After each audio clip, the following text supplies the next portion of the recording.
নিষিদ্ধ চাই।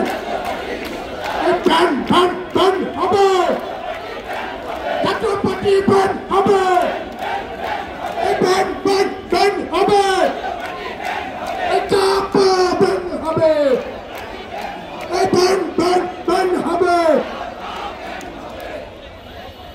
অসংখ্য ধন্যবাদ সংগ্রামী সাথী বন্ধুগণ।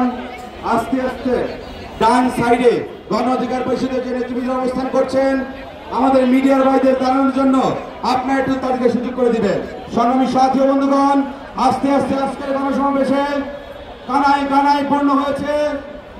বিভিন্ন রাজনৈতিক দলের নেতৃবৃন্দরা উপস্থিত হয়েছেন, তাদেরকে আবারও গণ অধিকার পরিষদের পক্ষ থেকে আন্তরিক শুভেচ্ছা অভিনন্দন জানাই। সংগ্রামী সাথী বন্ধুগণ, এই পর্যায়ে আমাদের মধ্যে বক্তব্য রাখবেন বাংলাদেশ কল্যাণ পার্টির সংগ্রামী চেয়ারম্যান মোহাম্মদ শামসুদ্দিন পারভেজ ভাই।